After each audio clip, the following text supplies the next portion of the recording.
Yes, Alex? Yeah. So like, so that if a person like, so they just like steal money from them?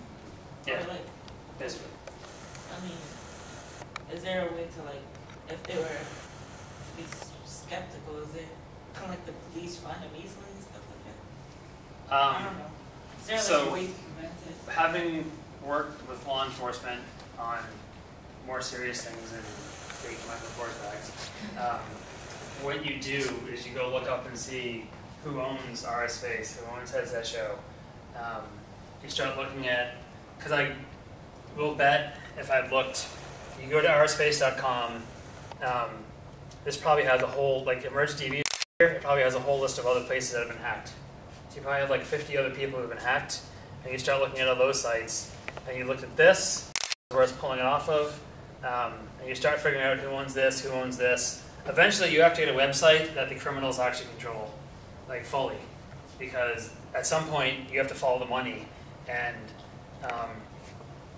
those are people, and like anybody else, they're going to be very careful of how the money flows. So eventually they'll own a site, which could be anywhere in the world.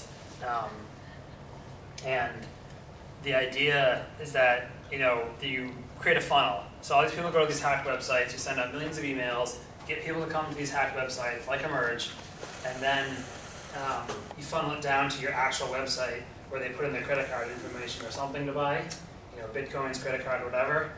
And when you get to that point, one, I'll guarantee you that they copy all your information and use it again. So you put your credit card in thinking, hey, look, I can get 50% off a Michael Kors bag.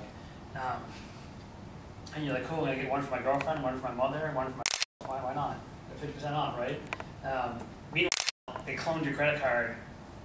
They may actually ship you some sort of bad version of Michael Kors bag, but they've cloned your credit card. And then with your credit card, depending how sophisticated they are, they'll either just take it and go on a buying spree and buy all the stuff they wanted to buy, or they'll call the credit card company and question your identity because they have your credit card number, and they can log into your account and look at your transactions.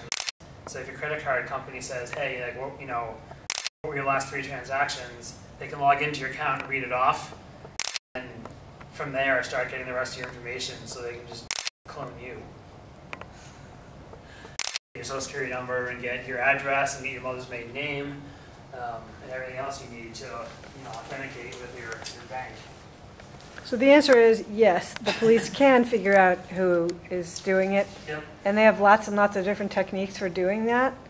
And some of these techniques, they have to bring in experts in coding, and that's people like you who are learning these techniques.